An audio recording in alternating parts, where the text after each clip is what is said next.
అందరికీ నమస్కారం. నేను Bhavani, RC licence qualified clinical psychologist, mental health specialist and mental health professional. చాలా మంది నన్ను అడిగే క్వశ్చన్ ఏంటంటే, మేడం మేము మానసికంగా శారీరకంగా ఎప్పుడు కూడా ఆరోగ్యంగా ఉండాలి అంటే అసలు ఏం చేయాలి అని. మనందరం కూడా ఆరోగ్యంగా ఉండాలి అంటే ముఖ్యంగా 3 నియమాలు అయితే పాటించాలి. మొదటిది శారీరక వ్యాయామం. అంటే ప్రతిరోజు ఒక గంట సేపు నడక, లేదంటే స్విమ్మింగ్ చేయటం, లేదంటే మీరు ఏదైనా యోగా సెంటర్కి వెళ్ళి అక్కడ యోగాసనాలు వేయటం. అది కూడా కాకుంటే చక్కగా జిమ్లో జాయిన్ అయ్యి ఒక అరగంట గంట వ్యాయామం చేయటం. దీనివల్ల చక్కగా బాడీలో కంట్రోల్ అన్నీ కూడా యాక్టివ్ అయ్యి కాంట్రాక్షన్ మంచిగా జరిగి మన బాడీలో ఏమైనా నొప్పులు అవన్నీ ఉంటే అవి కూడా నెమ్మదిగా తగ్గుముఖం పడతాయి. అంతేకాకుండా మనం మన పనులను చాలా సులభంగా చేసుకోగలుగుతాము. ఇక రెండోది మానసిక వ్యాయామం. మనకి మానసికంగా చాలా ఉల్లాసంగా ఉన్నప్పుడే మనం ఏదైనా కూడా చేయడానికి ముందుకు వెళ్తాం. అయితే మనం మానసికంగా ఎప్పుడు ఉల్లాసంగా ఉండాలి అంటే మన కోసం మనం కొంత సమయాన్ని అయితే కేటాయించుకోవాలి.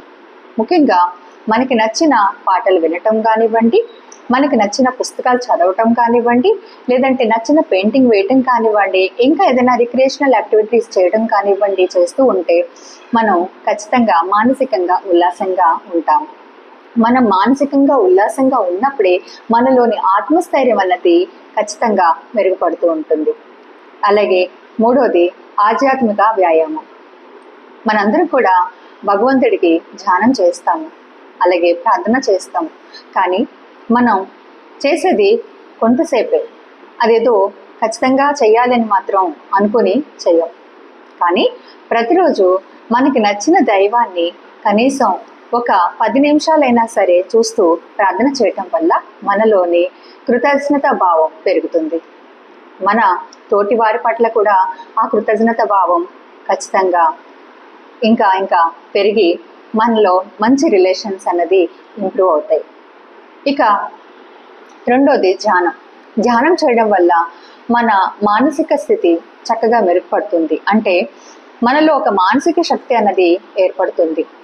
మనలో ఉన్న నెగిటివ్ ఆలోచనలన్నీ తగ్గుముఖం పట్టి దాని స్థానంలో పాజిటివ్ ఆలోచనలు పెరుగుతాయి. అంతేకాకుండా మనలోని నెగిటివ్ ఎమోషన్స్ ఏవైతే ఉంటాయో వాటిని మనం నియంత్రణలోకి తీసుకురావడానికి అవకాశం ఉంటుంది. ఇలా ఈ 3 వ్యాయామాలు మనం ప్రతిరోజు చేయటం వల్ల చక్కగా మనం మానసికంగా శారీరకంగా ఆరోగ్యంగా ఉంటాము. ప్రతిరోజు మీరందరూ ఇవి పాటిస్తారు కదా. ఉంటాను. నమస్తే.